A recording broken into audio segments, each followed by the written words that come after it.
Oh, you do? This is William. Welcome to another Whittle Talk. I was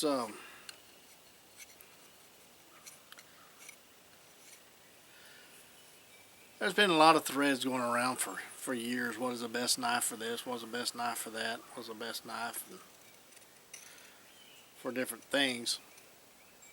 And the basic response was whatever knife you have, which that's kind of I don't know. It's one answer, I guess.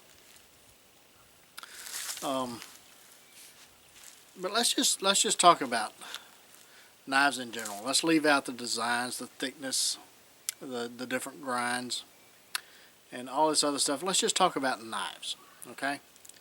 What is the best knife? Now that causes a lot of controversy, and everybody has different opinions and all this other stuff, and so I'm going to give you mine. The best knife, in my opinion, regardless of steel, regardless of shape, regardless of thickness, is one that cuts. And if you can take a 1/4 inch piece of steel, and if the geometry is correct on the blade, in other words, if the grind on it is to where it is very thin at this apex, right here, if it is thin at this point where the secondary bevel starts, then it will cut. But if they leave it too thick, it won't cut. Okay, you have to tilt the blade up too much of an angle for it to cut, and it will not slash. You don't have very much control over it. Whereas this is a 5/32 thick blade, has a medium saber grind, but it's still you can control the blade to where you have very fine curls with it without much of an effort. Okay, and even if it was 1/4 inch steel, you could still do the same thing if it had the correct geometry. And if you go back and you look at my Bush Buddy video, that is 1/4 inch steel, and it still does curls quite well. That's because the geometry is right. But a lot of the knife makers, they're concerned about you breaking their blades or chipping their blades, so they leave this part very thick. But I mean, it's good for a pry bar and a wedge to split and baton and do other things with it. If you're going to use it for heavy duty chopping and things like that, then it's a perfect knife for you. I'm not saying it's a bad thing. I'm just saying that's one of the good things or bad things about the knife, depending on your point of view of what you want to use the knife for.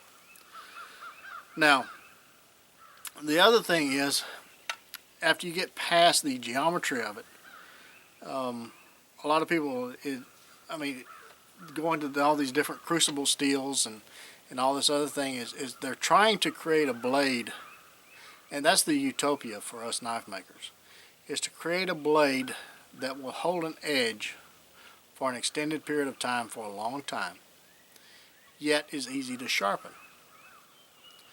Now, I have played around with different blades. I've used S90Vs, I've used S30Vs, I've used A2s and VG10s and all this other steels, and they're great steels. The problem is that I find is the harder the steel and the more durable and the longer lasting edge it has, the harder it is to sharpen. Once it gets dull, it'll take you hours to sharpen it, and I'm a pretty proficient sharpener. I can sharpen a knife pretty well, but it definitely, every one of those knives that I've had that had all these crucible steels in it and very tough steels that brag about edge retention and all this other stuff, I've got rid of, because it just, to me, I would prefer to have a blade that holds an edge realistically for a good period of time, but yet I can just hit it on a ceramic rod or a sharpening steel and a few licks, and it comes back hair popping sharp, or in my case, a rough edge sharp.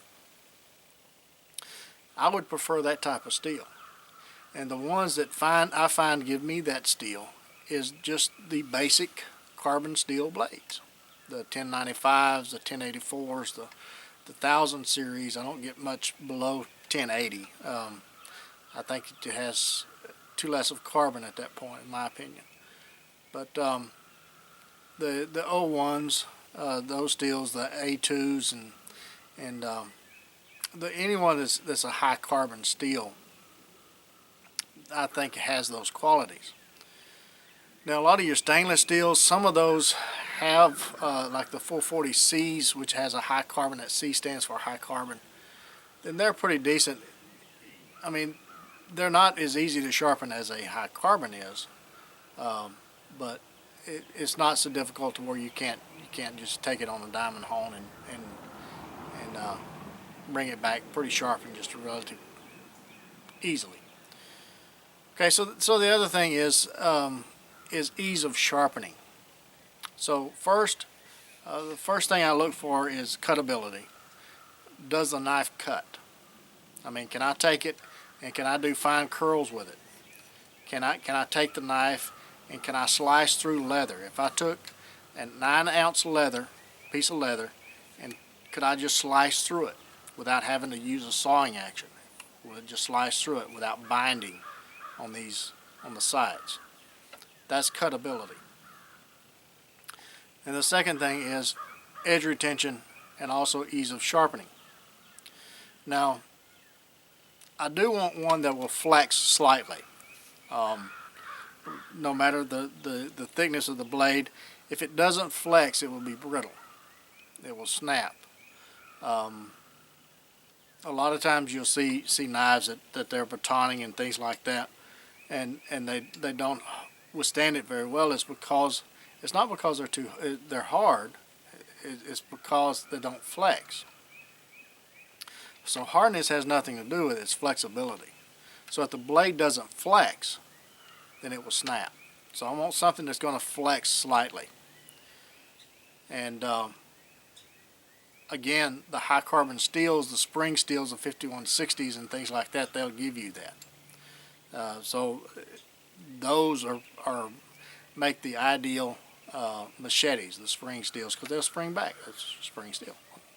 Okay, so that's one thing to look for. Now, I've used 1095 in a lot of the larger knives that I've used chopping and things like that, and they've done well. They perform brilliantly. But if I was going to do a machete, like a 12-inch blade, and then I would want something like a 5160 or something of the spring steels to do that, because it's a high carbon. It's going to have a decent edge retention, and it's going to have the springability or flexibility. Okay, so that's the third thing I look for. The fourth thing that I look for is comfort. Can I hold that knife comfortably? Is the handle, does it fit my hand? Can I do all the tasks that I want to do, whether it be bushcraft, skinning game, kitchen prep, camp prep, whatever it is? Can I hold that knife in many, many different positions and still be comfortable? It doesn't cause blisters. If you take the knife and you squeeze it in your hand real hard, then let go of it, do you feel hot spots in your hand? A lot of people like the broom style handles. I prefer a slight palm swell. If you notice your hand design, this finger is shorter, so I prefer it narrow here so that my finger has a place to wrap around. If you use broom handles, then this is what you're going to have to try to wrap around your finger. To me, that's uncomfortable. So I've designed my handles, 90% of them, 95, 99% of them, with a slight palm swell, and it's very narrow at this point so that my little finger has a place to wrap around. To me, that is more comfortable. And if you notice the palm, there's a little indentation up here at the top, because that's so your palm can fit in that little indentation. So it's just less hot spots. So if the handle isn't comfortable and you use the knife for an extended period of time, you're going to have blisters, you're going to have sore spots. And in I don't want to say survival situation, because realistically, survival situation is so rare that it's almost not even worth talking about. survival means you're in imminent death unless you change your situation. So if you're in a extended stay situation, let's say that, until you're rescued, then you want a knife that is comfortable to use in all your tasks, whether it be camp chores or just building a camp. So the other thing is the handle. I want the handle to where it's comfortable. It is not too thin. It is thick enough that I can hold on to it. It is contoured to where if I wanted to do chest lever cuts, I can lay my thumb on the side of it. And in every position that I can think of to gut an animal or to hold the blade, is there enough blade there that I can grab onto to just hold the blade and do those fine carving chores with just the blade tip. Remember, the safest knife is the one that you control. And maybe you want to do an intricate cut, but you have to grab the blade up at the tip to make that cut the safest way. That way, if the blade does slip, you only have this part sticking into you. You don't have this part, okay?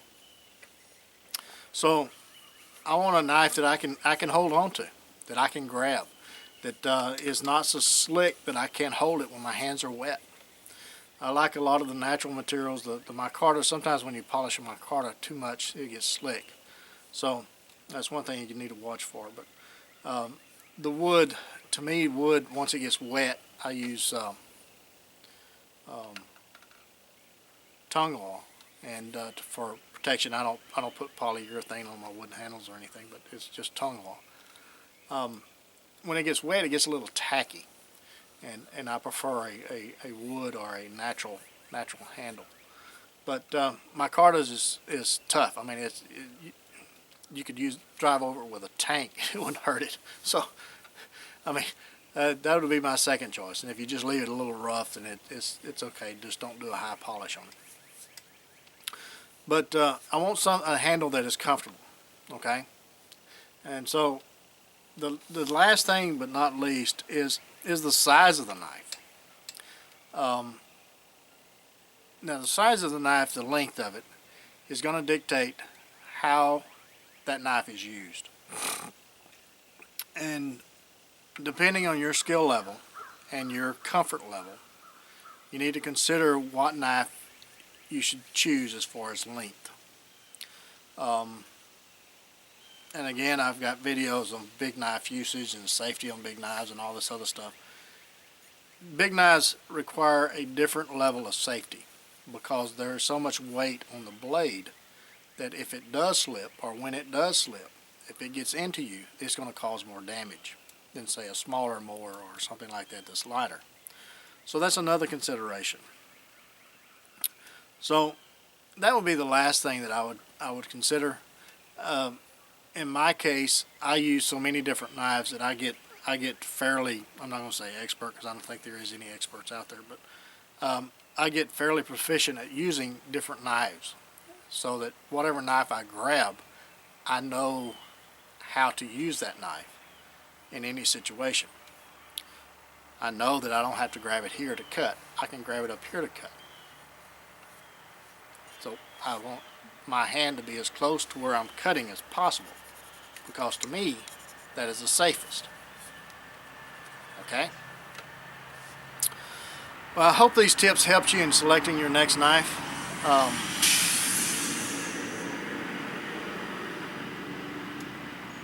Had a dump truck decide to come down the road. Okay. Well, I hope this helps you in selecting your next knife. These are my opinions after using knives and building knives and everything. And to me, if someone brags about their knife, you can rappel off of a mountain with it and stuck in a tree, or you can stand on it, or you can do all these other things that really a knife is not designed to do. I mean, it's designed to cut. It's supposed to be a cutting tool. And that's what I look for, is to make sure the knife is a cutting tool. Then to look at all the other options are the downside to that. Then that means that the blade is too hard in most cases. Now there may be somebody who has found that utopia of strength and ease of sharpening. That it reminds me of Buck Knife came out with a knife a few years ago where they used a diamond cutter to temper the edges, and the knife it would come like a razor blade. Problem is, and it would last forever, but once it got dull, there's nothing on this planet that would sharpen it but a diamond. And I mean, it was, you had to sharpen a long time to get it to sharp. And eventually they quit selling them because nobody could sharpen them. So there's always a downside when they're talking about length and durability of edge retention. There's always a downside. And so you got to look at the opposite end of that spectrum. You want something that's going to last a reasonable amount of time, but then again is easy to sharpen. That is priority one with me. Well, actually priority two. Priority one is does it cut, and second, ease of sharpening. So I hope I've rambled enough and you you can glean something out of this. And until the next one, you guys be safe. Y'all get out in the backyard, whittle on a stick. I know it's snowing in most places in the United States, and so maybe sit around the fireplace, whittle on a stick. If you do, take plenty of Band-Aids and lots of knives. We'll catch you again soon.